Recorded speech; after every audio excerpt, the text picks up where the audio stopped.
నమస్కారం ETV news కు స్వాగతం. ముందుగా ముఖ్యాంశాలు. తమిళనాడులో ఇసుక తవ్వకాలపై ఈడీ విచారణ. ఏపీలో పట్టించుకోని పరిస్థితి. కేంద్ర సంస్థ దృష్టి పెడితే భారీ కుంభకోణం బయటపడే అవకాశం. నేడు పెనుకొండలో రా కదలిరా ముగింపు సభ. హాజరు కానున్న చంద్రబాబు. కియా పరిశ్రమ కనిపించేలా వేదిక ఏర్పాటు.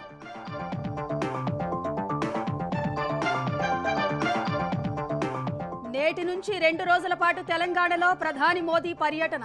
15,000 కోట్ల అభివృద్ధి పనులకు శంకుస్థాపనలు, ప్రారంభోత్సవాలు.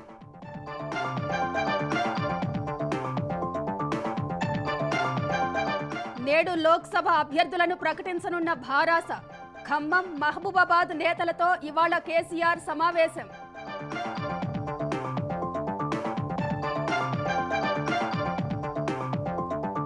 హిమాచల్ ప్రదేశ్లో భారీగా కురుస్తోన్న హిమపాతం.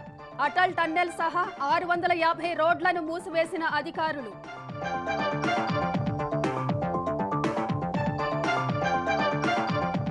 తొలి ప్రసంగంలోనే భారత్పై అక్కసు వెళ్లగక్కిన పాక్ ప్రధాని.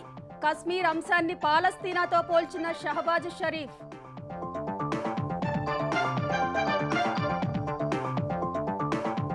రణరంగాన్ని తలపిస్తోన్న హైతీ దేశం. చెలరేగిపోతున్న నేరగాళ్ల ముఠాలు. ఇళ్లను విడిచి వెళ్లిన లక్షలాది ప్రజలు.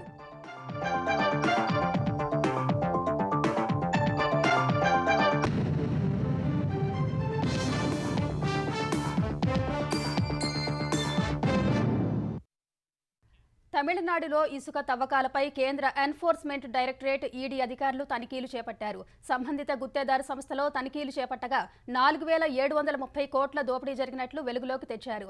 నకిలీ కంపెనీలతో సిండికేట్గా ఏర్పడి ఇసుక దోచేశారని అధికారులు వెల్లడించారు. ఆంధ్రప్రదేశ్లో కూడా అంతకుమించి ఇసుక దోపిడీ జరుగుతుంది.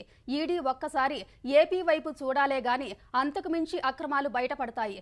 బినామీ సంస్థలు, వాటి వెనుక ఉన్న సూత్రధారులు బయటకొస్తారు.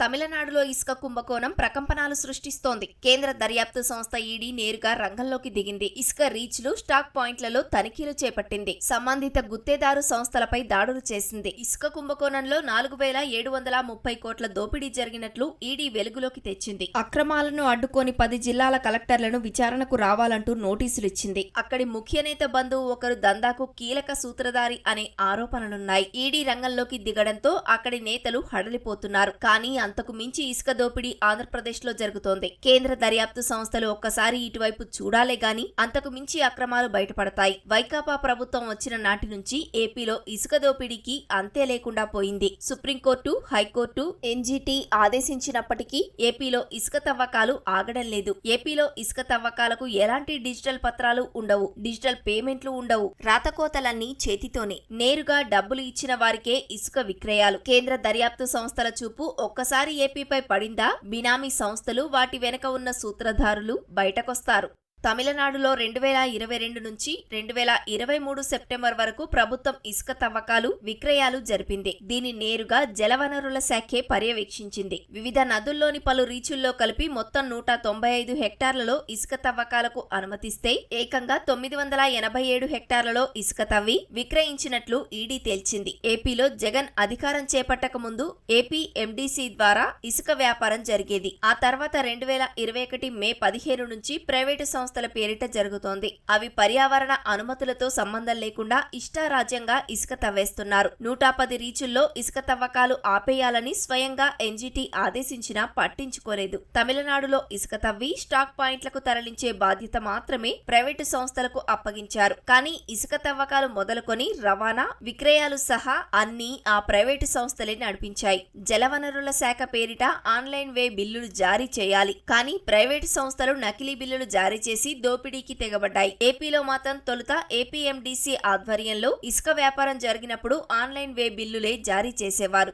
జేపీ సంస్థ వచ్చినప్పటి నుంచి చేతిరాత బిల్లులే ఇస్తున్నారు. వాళ్ళు చెప్పిన ఇసుక లెక్కలే అధికారులు పరిగణలోకి తీసుకునేలా పెద్దలు చూశారు. దీంతో గుత్తేదారు సంస్థ తనకు నచ్చినన్ని వే బిల్లు పుస్తకాలు ముద్రించుకొని దందా చేసింది. తమిళనాడులో ఇసుక కుంభకోణం ద్వారా ప్రభుత్వ ఖజానాకు 4,730 కోట్ల నష్టం వాటిల్లినట్లు ఈడీ లెక్కలు తేల్చింది. అదే ఏపీలో గుత్తేదారు సంస్థకు 24 నెలలు మాత్రమే ఇసుక తవ్వకాలకు అనుమతులు ఉంటే ఏకంగా 30 నెలలు తవ్వేసుకున్నారు. పైగా 1,528 కోట్లకు గాను 1,059 కోట్లే చెల్లించింది. మిగిలిన సొమ్ము ఇవ్వకుండా ప్రభుత్వ పథకాలకు సరఫరా చేసిన ఇసుక లెక్కలు తేల్చాలంటూ ఎదురు తిరిగింది. అయితే అనుమతికి మించి కోట్ల టన్నుల అక్రమంగా తవ్వి అమ్ముకొని భారీగా సొమ్ము చేసుకుందనేది బహిరంగ రహస్యం. 3 నెలలుగా ఇసుక వ్యాపారం చేస్తున్న జీసీకేసీ, ప్రతిమ ఇన్ఫ్రా సంస్థలకు ఎంత మొత్తానికి టెండర్ కట్టబెట్టారనేది ఇప్పటికీ చెప్పడం లేదు. తమిళనాడులో 3 వ్యక్తులు సిండికేట్ గా ఏర్పడి ఇసుక దోపిడీ చేశారు. వీరు తమ కుటుంబీకులు, తెలిసిన వారి పేరిట నెట్వర్క్ కంపెనీలు ఏర్పాటు చేసి ఇసుక తవ్వకాలు, రవాణా, విక్రయాలు జరిపినట్లు ఈడీ సోదాల్లో తేలింది. ఏపీలోనూ జేపీ సంస్థకు టెండర్ కట్టబెట్టక ముందు తమిళనాడు మైనింగ్ వ్యాపారికి చెందిన టర్న్ కీ పుట్టుకొచ్చింది. అదే ఉపగుత్తేదారుగా రంగంలోకి దిగి ఇసుక వ్యాపారం మొత్తం గుప్పిట చిక్కించుకుంది. 2022 ఆగస్టులో టర్న్ కీని ఏపీ ప్రభుత్వ పెద్దలు వెళ్లగొట్టి నేరుగా వైకాపా నేతలే ఇసుక వ్యాపారం చేయడం మొదలు పెట్టారు. ఇప్పుడు కొత్తగా ఇసుక టెండర్లు దక్కించుకున్న సంస్థల వెనక వైకాపా నేతలే ఉన్నారు. తమిళనాడులో ముఖ్య నేత దగ్గర బంధువు ఇసుక సిండికేట్ వెనుక ఉన్నారనేది ప్రధాన ఆరోపణ. ఏపీలో కూడా ముఖ్య నేత సోదరుడు ఇసుక వ్యాపారం వెనుక కీలక సూత్రధారి. ప్రస్తుతం ఆయనతో పాటు ఓ సలహాదారు, విదేశాల్లో ఎన్నికల సర్వేలు చేసిన ఓ వ్యక్తి, ప్రముఖ కార్పొరేట్ సంస్థకు గతంలో ఏపీ ప్రతినిధిగా వ్యవహరించిన మరొకరు కీలకంగా ఉన్నారు. నిత్యం ఇసుక వ్యాపారం ద్వారా ఎంత సొమ్ము వస్తోంది, దాన్ని ఎక్కడికి చేరవేయాలి వంటివన్నీ ముఖ్య నేత సోదరుడే పర్యవేక్షిస్తున్నారనే ఆరోపణలు ఉన్నాయి. తమిళనాడులో ఇసుక అక్రమ తవ్వకాలు జరిగినట్లు ఈడీ శాస్త్రీయ ఆధారాలు సేకరించింది. ఏపీలోనూ ఇలాంటి విధానాలతో పరిశీలన చేస్తే ఇసుక దోపిడీ గురించి వాస్తవాలు బయటకు వచ్చే అవకాశం ఉంది. తమిళనాడులో ఈడీకి అక్కడి స్థానిక ప్రభుత్వం సహకరించలేదు. ఏపీలోనూ ఇసుక తవ్వకాల వ్యవహారాలన్నీ ప్రభుత్వం గోప్యంగానే ఉంచుతోంది. ఎన్జీటీ ఆదేశాలతో ఇటీవల కేంద్ర సంస్థలు దర్యాప్తునకు వచ్చినా సహకరించకపోవడంతో పర్యావరణ అనుమతులు జారీ చేసిన రీచ్ల వివరాలను తీసుకుని వాటిలో కేంద్ర అధికారులు పరిశీలించారు. కళ్ల ముందే ఇసుక దోపిడీ జరుగుతుంటే తమిళనాడులో 10 జిల్లాల కలెక్టర్లు ప్రేక్షక పాత్ర పోషించారు. దీంతో ఈడీ వారిని కూడా బాధ్యులను చేసి విచారణకు రావాల్సిందిగా తాకీదులు ఇచ్చింది. ఇప్పుడు ఏపీలోనూ ఈడీ తనిఖీలు చేపడితే 8 జిల్లాల కలెక్టర్లు కూడా బాధ్యులవుతారు. ప్రభుత్వ పెద్దలు చెప్పినట్లు తలలు ఊపిన నేతలు విచారణను ఎదుర్కోక తప్పదు. గనుల శాఖ ప్రత్యేక ప్రధాన కార్యదర్శి గోపాలకృష్ణ ద్వివేది, ఆ శాఖ సంచాలకులు వెంకటరెడ్డి ఇసుక వ్యవహారంలో కీలకంగా ఉన్నారు. ఇటీవల ఇసుక తవ్వకాల టెండర్లు జేసీకేసీ, ప్రతిమ ఇన్ఫ్రా సంస్థలకు అప్పగించగా అంతకుముందు తమిళనాడుకు చెందిన ఓ ముఠా తామే టెండర్లు దక్కించుకున్నామంటూ ఇసుక తవ్వకాలు చేపట్టింది. ఇప్పుడు తమిళనాడు కుంభకోణంతో సంబంధం ఉన్నవారు వారేనని తేలింది. తమిళనాడు మాదిరిగానే ఏపీలోనూ ముఖ్య నేత సహకారంతో ఇసుక వ్యాపారం చేయాలని వారు భావించారు. అయితే అప్పటికి తమిళనాడులో ఈడీ విచారణ వేగవంతం కావడంతో వారు ఏపీకి కూడా వస్తారనే భయంతో తమిళ ఉద్యోగులను ఇక్కడి నుంచి పంపేశారని విశ్వసనీయ వర్గాల సమాచారం.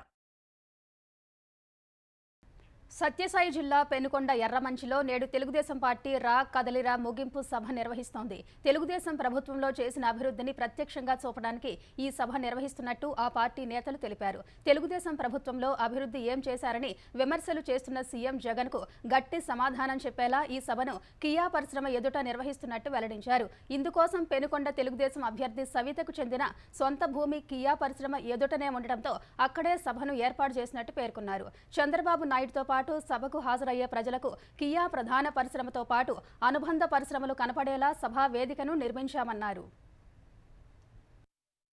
జగన్మోహన్ రెడ్డి గారు ఒక్క అవకాశం అని చెప్పిన తర్వాత రాష్ట్రాన్ని భూస్థాపితం చేశాడు. అన్ని సెక్టార్స్ ని భూస్థాపితం చేశాడు. ఏమీ చేయలేని ముఖ్యమంత్రి ఎవరంటే భారతదేశంలో జగన్మోహన్ రెడ్డి అనే చెప్పాలి. ఆయనకి చాతనేది ఒకటే దోచుకోవడం, దాచుకోవడం. జే ట్యాక్స్ కట్టలేక ఇక్కడ కూడా కియాకు అనుసంధాన సంస్థలు 14 సంస్థలు తరలిపోయాయి. ఆయన ఓటు అడిగి హక్కే జగన్మోహన్ రెడ్డికి లేదు.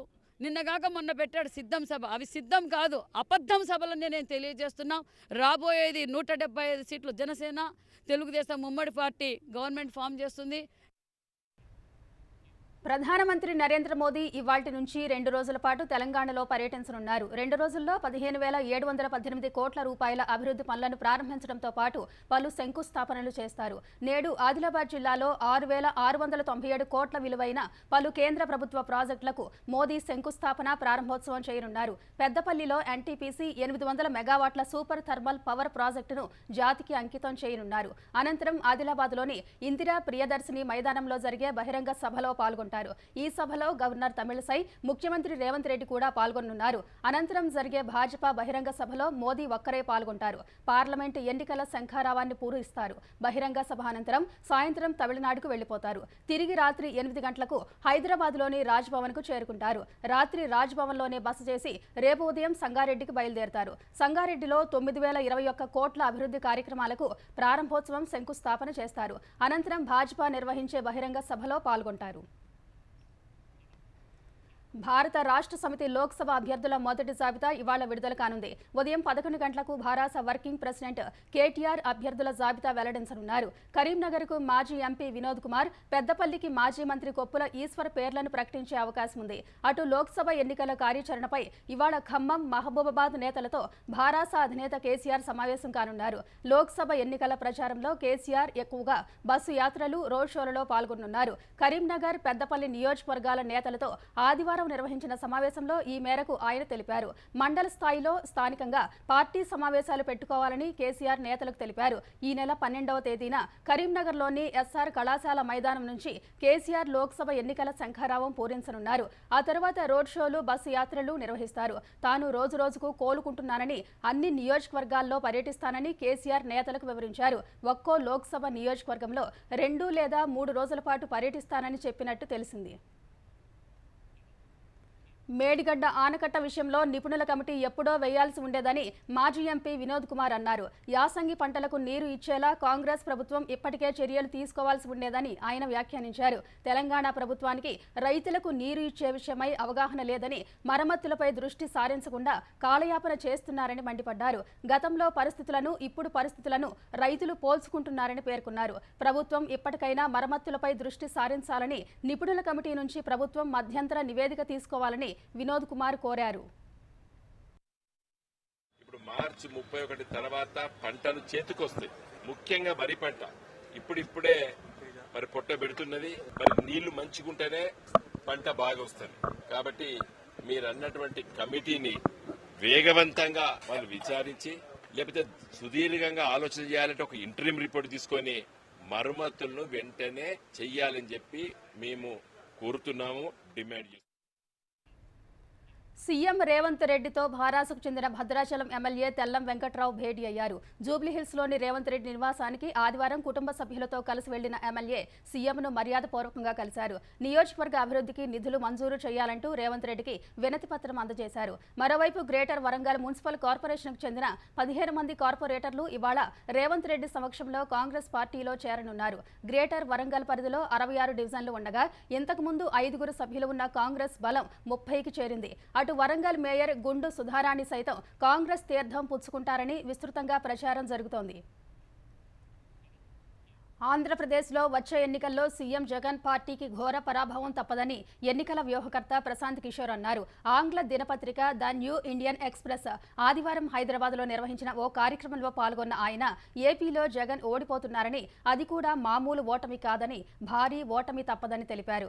ఏపీలో చదువుకున్న యువత ఉపాధి, ఉద్యోగాల కోసం చూస్తున్నారే తప్ప ప్రభుత్వం ఇచ్చే తాయిలాల కోసం కాదని అన్నారు. 5 ఏళ్లలో మొత్తం వనరులను కొన్ని అంశాలపైనే ఖర్చు పెట్టడం, అభివృద్ధిని పట్టించుకోక పోవడం ద్వారా జగన్ పెద్ద తప్పు చేశారని అభిప్రాయపడ్డారు. ప్రస్తుతం జగన్ పరిస్థితి చూస్తుంటే మళ్లీ అధికారంలోకి రావడం అసాధ్యమని అన్నారు. 2019 ఎన్నికల్లో జగన్ పార్టీకి ఎన్నికల వ్యూహకర్తగా పనిచేసిన ప్రశాంత్ కిషోర్ చేసిన ఈ వ్యాఖ్యలు తీవ్ర చర్చనీయాంశమయ్యాయి. భాజపా 2 రోజుల సమీక్ష సమావేశాల్లో పొత్తుల గురించి ఎలాంటి చర్చ జరగలేదని ఆ పార్టీ ఆంధ్రప్రదేశ్ అధ్యక్షురాలు పురంధేశ్వరి తెలిపారు. పొత్తులపై ఏ నిర్ణయమైనా అధిష్టానమే తీసుకుంటుందని స్పష్టం చేశారు. లోక్సభ, శాసనసభ నియోజకవర్గాల వారీగా అభ్యర్థుల ఎంపికపై విజయవాడలోని పార్టీ కార్యాలయంలో 2 రోజుల పాటు జరిగిన భాజపా సమీక్ష సమావేశాలు ముగిశాయి. భాజపా జాతీయ సహ సంఘటన ప్రధాన కార్యదర్శి శివప్రకాష్ అధ్యక్షతన జరిగిన ఈ సమావేశానికి పురంధేశ్వరి సహా పలువురు నేతలు హాజరయ్యారు. ఈ సమావేశాల్లో తాము సేకరించిన విషయాలను క్రోడీకరించి జాతీయ నాయకత్వానికి నివేదిస్తామని భేటీ తర్వాత పురంధేశ్వరి తెలిపారు. రాష్ట్రంలో ఉన్నటువంటి రాజకీయ సామాజిక పరిస్థితులు ఏవైతే ఉన్నాయో వాటన్నింటి గురించి శివప్రకాష్ గారు ఢిల్లీ నుండి వచ్చినటువంటి సందర్భంలో వారు సహసంఘటన మంత్రి జాతీయ స్థాయిలో వారు ఆంధ్రప్రదేశ్ వ్యవహారాలు కూడా చూస్తారు కాబట్టి వారు వచ్చినటువంటి నేపథ్యంలో అన్ని విషయాల మీద చర్చించడం జరిగింది, సమీక్షించుకోవటం జరిగింది. ఇక్కడ పొత్తుల గురించి ఈ 2 రోజుల్లో కార్యకర్తలతోటి అస్సలు చర్చ జరగలేదు. కేవలం మాకు వచ్చినటువంటి అప్లికేషన్స్ ఏవైతే ఉన్నాయో అవి ఈ జిల్లా వారీగా అక్కడ ఉన్నటువంటి నాయకుల ముందు పెట్టి దాని మీద మాత్రమే చర్చ జరిగింది. ఇందాకన్నట్లుగా పొత్తు మీద నిర్ణయం పైన తీసుకుంటారు. సార్వత్రిక ఎన్నికల షెడ్యూల్ వెలువడక ముందే వైకాపా తాయిలాలకు తెరతీసింది. పెదకూరపాడు నియోజకవర్గంలో ఏకంగా గ్రామ వాలంటీర్లే కుక్కర్లు పంచుతున్నారు. వైకాపా ఎమ్మెల్యే నంబూరు శంకర్రావు తరఫున ఇంటింటికి వెళ్లి పంపిణీ చేస్తున్నారు. మహిళలకు కుక్కర్లు అందించి ఓ ఫోటో తీసుకుంటున్నారు. వచ్చే అసెంబ్లీ ఎన్నికల్లో శంకర్రావుకే మద్దతుగా నిలవాలని వాలంటీర్లు కోరుతున్నారు. ఇటీవల సంక్రాంతి సంబరాల పేరుతో ఎమ్మెల్యే సతీమణి వసంతకుమారి మహిళలకు కుక్కర్లు పంపిణీ చేసి ఆకర్షించే ప్రయత్నం చేశారు. ఇప్పుడు వాలంటీర్లను ఉపయోగించుకుని ఓటర్లకు గాలం వేస్తున్నారు. ఇటీవల 5 మండలాల్లో పర్యటించి వాలంటీర్లతో సమావేశమైన వసంతకుమారి గడప గడపకు తాయిలాలు చేరేలా చూడాలని కోరారు. ఇందుకు ప్రతిఫలంగా కొంత నగదును ఖాతాల్లో జమ చేస్తామని వాలంటీర్లకు హామీ ఇచ్చినట్టు సమాచారం. ఎమ్మెల్యే సతీమణి ఆదేశాలతో రంగంలోకి దిగిన వాలంటీర్లు కుక్కర్ల సంచిని భుజాన వేసుకుని ఇంటింటికి తిరిగి పంచుతున్నారు. పేదలు వ్యాధి నిర్ధారణ పరీక్షల ఖర్చులు భరించలేని వారికి బసవతారకం క్యాన్సర్ స్క్రీనింగ్ మొబైల్ వాహనం ద్వారా ఆరోగ్య సేవలు అందించడం ఆనందంగా ఉందని ఎమ్మెల్యే నందమూరి బాలకృష్ణ అన్నారు. శ్రీ సత్యసాయి జిల్లా హిందూపురంలోని తెలుగుదేశం పార్టీ కార్యాలయం వద్ద ఏర్పాటు చేసిన ఉచిత క్యాన్సర్ స్క్రీనింగ్ వైద్య శిబిరాన్ని ఆయన సందర్శించారు. వైద్య సేవల గురించి అక్కడి డాక్టర్లు, సాంకేతిక సిబ్బందిని అడిగి తెలుసుకున్నారు. చికిత్స కోసం వచ్చిన వారిని ఆప్యాయంగా పలకరించారు. అట్టడుగున ఉన్నవాళ్ళు, ఈ ఖర్చు భరించలేని వాళ్ళు, లేకపోతే కొంచెం సిగ్గుపడే వాళ్ళు, అవగాహన లేని వాళ్ళు, వాళ్ళందరిలో అవగాహన కలగజేయడం, అలాగే మేము ఉన్నాం మీకు అని ఒక భరోసా ఇవ్వడం, ఇలాంటి క్యాంపుల ద్వారా అది మాకుగా మేము అవ్వచ్చు, లేకపోతే అక్కడ స్వచ్ఛంద సంస్థలు కావచ్చు, అక్కడ డాక్టర్లు కూడా కావచ్చు, ఎవరైనా వాళ్ళు స్పాన్సర్ చేస్తే ఈ వ్యాన్ వాళ్ళకి అక్కడికి వాళ్ళ ప్రాంతానికి పంపిస్తాము. ఇందులో ఎక్కడ లేని విధంగా అసలు మన దేశంలోనే లేదు ఎక్కడ మ్యామోగ్రఫీ మన దగ్గర ఉంది. ఈ వ్యాన్లో ఎక్కడ లేదు, మన దేశంలో ఎక్కడ ఏ క్యాన్సర్ మొబైల్ స్క్రీనింగ్ రథంలో లేదు. తెలంగాణలో రాబోయే రోజుల్లో కల్లు బార్లు ఏర్పాటు చేసుకునే దిశగా కార్యాచరణ రూపొందిస్తున్నట్టు బీసీ సంక్షేమ శాఖ మంత్రి పొన్నం ప్రభాకర్ గౌడ్ తెలిపారు. మహబూబ్ నగర్లో పార్లమెంటు నియోజకవర్గ స్థాయి గౌడ సంఘం ఆత్మీయ సమ్మేళనంలో మరో మంత్రి జూపల్లి కృష్ణారావుతో కలిసి ఆయన పాల్గొన్నారు. ఇప్పుడున్న పరిస్థితుల్లో అనేక రకాల కుల వృత్తులు మారుతున్నాయని, వాటితో పాటు గీత కార్మికుల కుల వృత్తిని కూడా ఆధునీకరించుకునే అవసరం ఉందని పొన్నం ప్రభాకర్ పేర్కొన్నారు. రాబోయే కాలంలో కళ్ళు బార్లుగా అంటే గౌరవప్రదంగా ఇప్పుడైతే బార్ అండ్ రెస్టారెంట్ ఎట్లుంటాయో మండువాల రూపంలో కాదు, మోడరేషన్ మారుతుంది, వ్యవస్థ కుల వృత్తులు మారుతా ఉన్నాయి. అన్ని మోడరేషన్ కు మారుతున్న సందర్భంగా తెలంగాణ రాష్ట్ర బలైన వర్గాల శాఖ మంత్రిగా ఆ కుల వృత్తులకు సంబంధించి కూడా మోడరేషన్ చేసే ప్రయత్నం చేస్తా ఉన్నాం. అందులో గీతా కార్మికుడి బిడ్డగా వృత్తికి గౌరవం ఇచ్చి వృత్తిపరంగా ఎక్కడైనా తప్పకుండా దిశలో కార్యాచరణ తీసుకుంటున్నా. మాటలకే పరిమితమైన వ్యక్తి కాదు. ఇస్కాన్ సంస్థకు ఓ దాత సుమారు 3 కోట్ల రూపాయల విలువ చేసే భూమిని విరాళంగా ఇచ్చి దాతృత్వాన్ని చాటుకున్నారు.